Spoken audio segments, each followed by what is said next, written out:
I will be talking about black spot resistance, and our work here at the University of Minnesota focus specifically on a specific type of resistance that is different from what Jikin, David, and everybody else at Texas is doing. So it's a good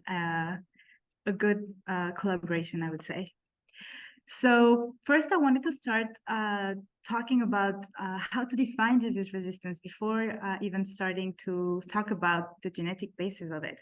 So there is a wide variety of terms that have been used in the literature to refer to disease resistance. And this diversity actually reflects the interest of researchers and the assumptions that they made to explain this concept that can be seen as very, very complex.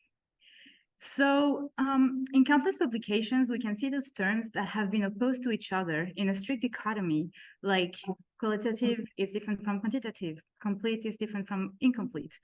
And over the years, scientists have started to use these terms and treating them like they are synonyms. So qualitative resistance is complete, vertical, and is controlled by major genes, etc.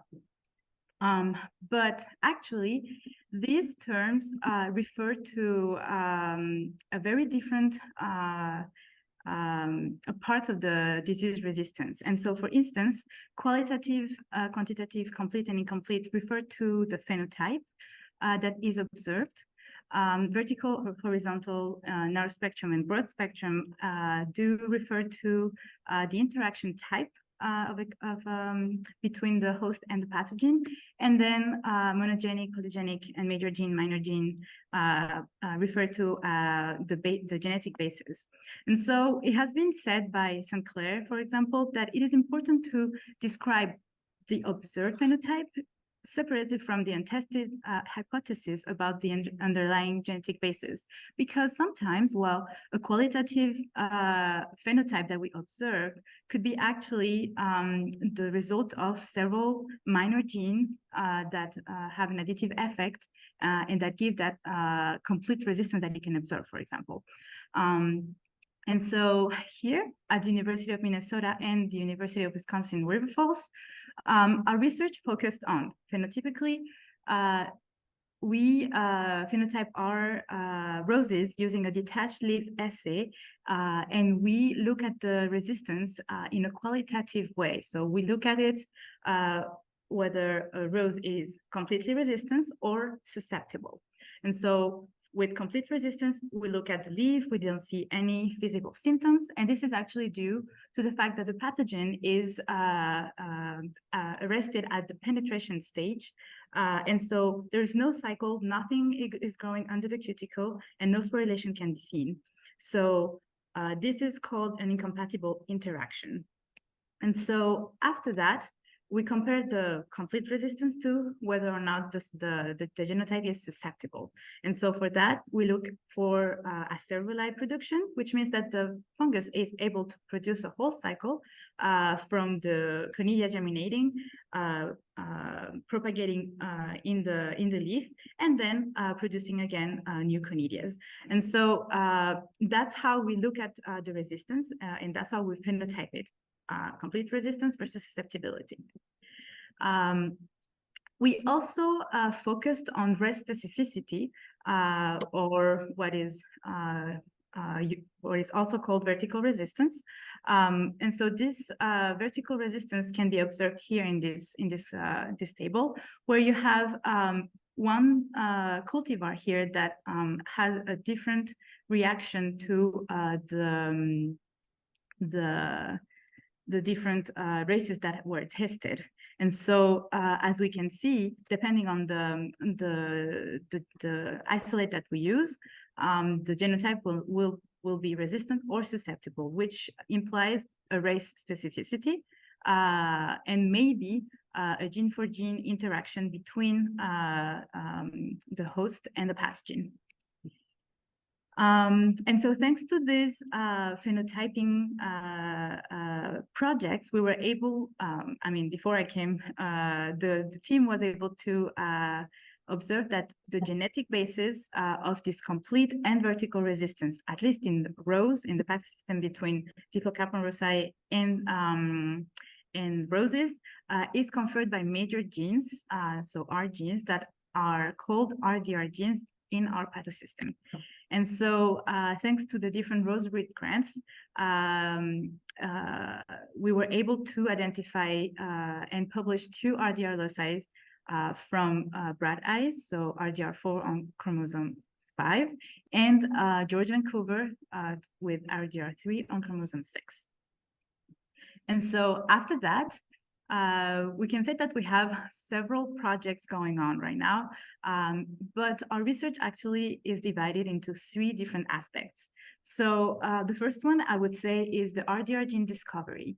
And so thanks for the hard work of David Zlesak, we have these amazing populations that he has developed, the ones that we already have detected RDR loci, but also the new ones like rambling red population, but also the G168 that is a descendant of baby love, and the lemon fizz population. We'll see later on that there is a new population coming up. And so this aspect here allows us to discover the location of the RDR genes. But then we also work more on the breeding side by developing markers and validating them in different backgrounds. And so this has been initiated for RDR3 and will be soon initiated for RDR5 and 6. Finally, and that's something that I brought up from my experience in France, we would like to know the mode of action for those RDR genes. And so we are currently investigating a host-pathogen interaction between all the RDR carrying genotypes and the different races, and that using a microscopy. But because I don't have time to explain all of it and we don't have results for yet for all of these aspects, I will focus on 3 different topics here and give you the first results that we have for them. And so the first one is the marker development for RDR3 loci. And then I would like to, for the ones that weren't at PAG, I would like to show you the location of RDR5 from rambling red, but also some interesting fact that we have observed with rambling red challenge with race 5. Finally, I would like to talk about the work that is carried out by our grad student, Emily, and would like to show you the location of the RDR6 loci from a baby love descendant. So first, let's talk about marker development for RDR3.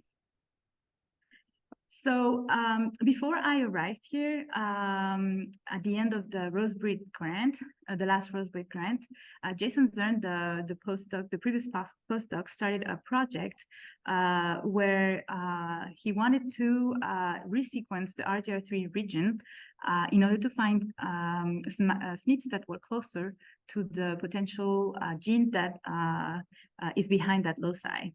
And so for that, he selected 3 resistant cultivars that we know carry RDR3. So George Vancouver, Folsinger, and of course, a seedling, a resistant seedling of this population.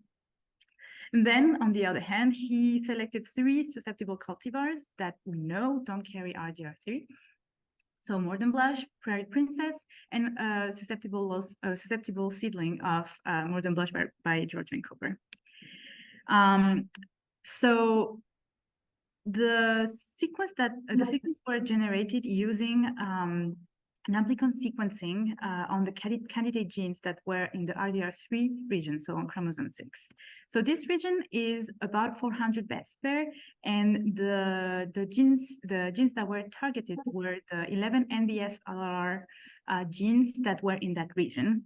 And so primers were prepared using the Raymond and et al. Genome and using a 2x stealing pattern across all those 11 candidate genes.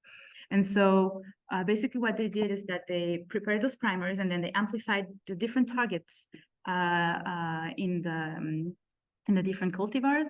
And then the targets that were amplified were pooled for each cultivar.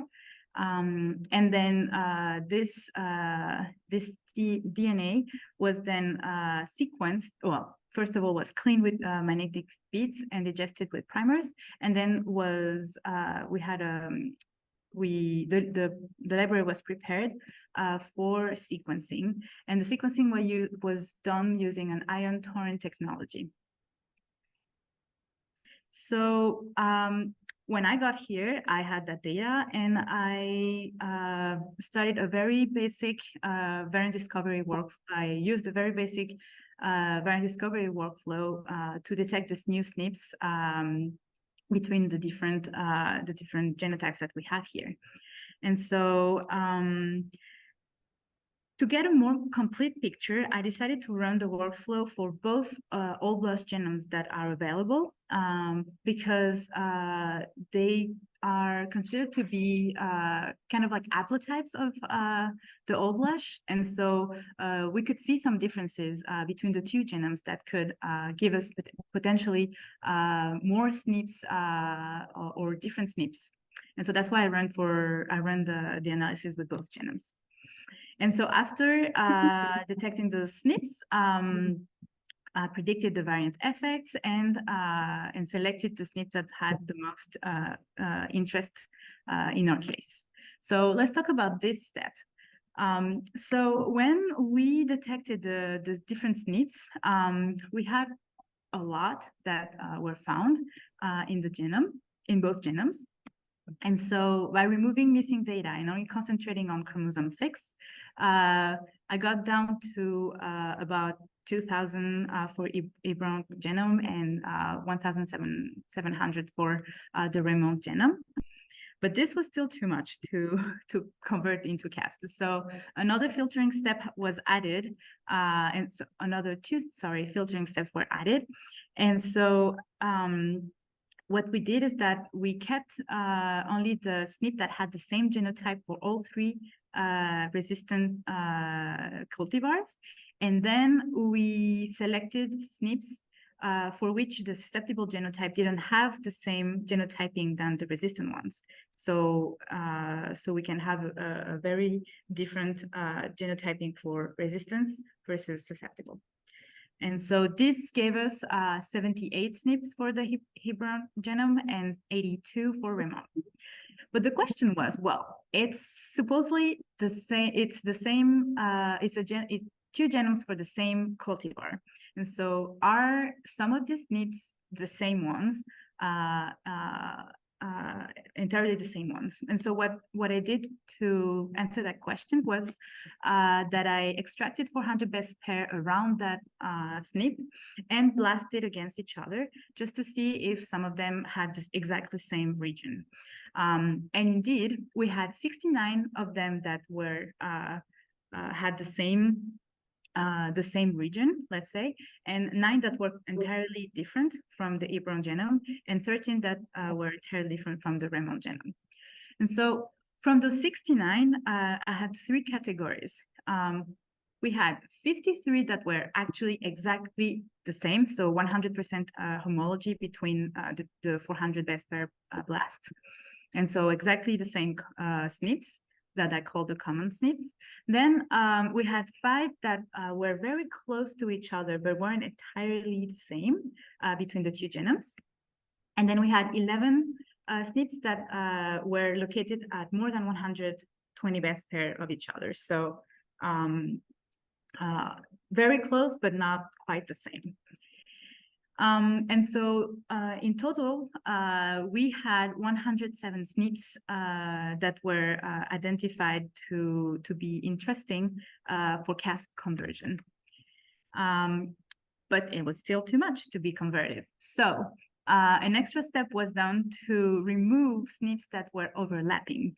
Because like you can see here for the RC6, well, I'm not going to say the name, but this gene here, you have 6 SNPs that were identified, 2 that were at the beginning of the gene, and then 4 that were actually very close to each other. And so for primer design for CASP conversion, you don't want to have variations between your your genotypes. And so you don't want to have SNPs that are too close to each other that could have another SNP in the primer region. And so what we tried to remove were the SNPs that were at 75 base pair or less. And so in this case, for example, we only kept the two first SNP markers, and we didn't use the ones that were on the bottom that were way too close to each other. And so by doing that, the list went down to 48 SNPs, with 4 that were uniquely found in the Hebron genome, 12 that were found on the Raymond genome, and 32 that were from the 53 common ones. And so those 48 SNPs were converted into Cas by LGC and tested again on the segregating population by Mordenblush by George Vancouver. We decided to have 3 steps of validations for this CASP. So first on the population again, which is already done, and then a validation on cultivars that have been published by Jason. And so there are 61 cultivars that we know have RDR3 thanks to the SSR markers that were developed by Jason and the team. And so we want to test on these exact same cultivars whether or not they have, whether or not the CASP is able to detect RDR3. And then we would like to expand the validation to roses, to a collection of roses that are descendant and progenies and grandfathers and all that of George Vancouver. So for the 48 CASP that were converted and tested on the extended population of Mordenblush by George Vancouver, the 2 parents and 2 other cultivars that were sequenced, we were able to see that 11 of them were able to differentiate resistance from susceptible genotypes without any mistake. And so these 11 ones, for example, here, UMN Rose SNP 34, we have all the resistant ones that have a genotype of a genotyping AG, and then the susceptible ones were all GG. Then we have 5 of them that could differentiate resistance versus susceptible with less than 2 mistakes. Sometimes it is due to some missing data as well. And so 5 of them were actually still pretty interesting. And then out of those 48, we had 7 that ended up being homozygous or having too many missing data, and so appear to be homozygous at least. And then we had 20 that didn't really differentiate resistance from susceptible, either due to high missing data because the primers weren't specific enough, or because there's probably some recombination between those SNPs that were converted into CASP and the loci of reference. And so we decided to keep those 11 that differentiate the resistant and susceptible without mistakes, and those 5 that were quite good as well. And so those 16 CASP are actually going to be tested by David down up at River Falls. And so all the phenotyping that he talked about at the end of his talk will be useful to test those, to validate those CASP markers. So with the 61 cultivars from Jason's publication and other descendant and ancestors of George Vancouver. And so this is a tremendous work that David is now carrying out. And I'm very excited to see the results. So hopefully we'll get to give you that next time we meet. So now I would like to talk about rambling red resistance. So for those that didn't go to PAG, we have identified an RDR loci on rambling red. And so just very quickly how we do, we use a detached leaf assay and we look for susceptibility or resistance. Susceptibility being when new conidias are produced with the acervalize here, you see in white. And so we tested, David tested 4 races. So race 8, 9, 11 gave exactly the same results with an expected ratio of 2 to 1. And for race 5, we had actually a shift, and we had more susceptibles than resistance, so with an expected ratio of 1 to 2. So this is very different from what we expect for a major gene that has a 1-to-1 segregation ratio. So it was quite interesting to see that. And so when we localized the RDR5 loci, we saw that for all the races, so even race 5 that had a different ratio, we saw that a large peak was located at 37 centimorgans on linkage group 7. It is likely a single resistant loci for all the 3 races. And so this is the region. It's the 2.11 centimorgan interval for the genetic region. And the segregation type that we observed was so that the resistance comes from the homolog 3 of the linkage group 7 and is in a simplex configuration. So you can see here. So, well, we were still a little bit confused about race 5. Why does it have more susceptible genotypes, but still show the presence of RDR5 when we challenge? But Rambling Red still has the RDR5 when we challenge with race 5. Well, we broke down the susceptible, and actually, we had, so the 41 that were, sorry, it's 41 here, the 41 that were resistant to all races, and then we had seedlings that were only susceptible to race 5, and the other ones that were susceptible to all the races. And so having this this group of seedlings that were susceptible to only race 5, we decided to run the analysis again, but only looking at the resistance to all races versus the susceptible to race 5 only.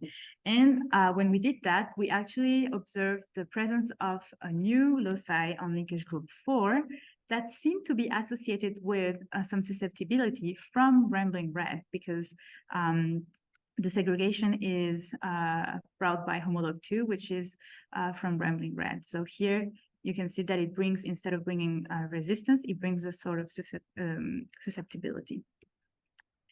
So during the summer, we carried out a new test using a scoring method that was published by Rouet et al. So that has 6 different scores on the attached live assay, just to see how this was for the ones that had or not RDR5. And so, well, when you don't have RDR5, the seedlings were entirely susceptible, as you can see up here. When you have RDR5 without that loci on linkage group 4, then the seedlings were considered to be resistant. Well, they have a score of 1 because 1 for Rouet et al. It's not a lesion, but it's an HR type of spot that we see with no acervuli and no fungal growth. And so when you have RDR5, the seedlings are resistant. However, for the seedlings that had that loci on linkage group 4, we could see that when they were inoculated with CW1, well, we see exactly the same results as the ones that don't have that linkage, that loci on linkage group 4. But when we inoculated with B005, in that case, the infection went up, and we had more infection when that linkage group, that loci on linkage group 4 was present. And so this shows us that it doesn't really bring a total susceptibility that like for a susceptible seedling that doesn't have RDR5 or that loci on linkage group 4, but it does bring some sort of susceptibility as most of the seedlings showed a lesion with acervuli, no conidia, and sometimes some conidias, as you can see here, so score between 2 and 3. So this is quite interesting and very exciting because to my knowledge, there is no susceptibility loci that has been detected for a black spot. So then I would like to talk about Emily's work. Emily has been working on the population more than blush by G168, so a descendant of baby love, and she has identified the location of this new RDR gene, so RDR6. The same way that RDR5 was identified, we identified the RDR6 location to be on, oh, sorry, not linkage group 7, but linkage group 5 at the beginning of linkage group 5. Again, it's a single resistant gene, and it's a 2.3 centimorgan genetic interval. So the segregation type for this linkage group 5 was the same on homolog 3, but at the beginning of this one. However, as you recall, RDR4 is also on chromosome 5. And so the question was for her to identify whether or not these two loci were the same or not. So you would say, okay, RDR6 is at the beginning, RDR4 is a little bit lower, but they were identified in different maps. And so we had to look at whether or not they were colocalizing. And so this is what she did. She thankfully, we had some SNPs that were common between the two maps. And so it seemed correct that RDR6 is a different loci than RDR4, as you can see here. And so it is interesting to see that this loci is on the same chromosome as the one previously detected in a different rows, that is bright eyes. And so what's next? We have several projects going on. And so I'm happy to say that RDR5, we are working on publishing the results, same for RDR6. And we have two populations that we're still working on. Lemon fees, hopefully soon we'll be able to get the location for that one. And David has been developing a new population with the selection that is from a background with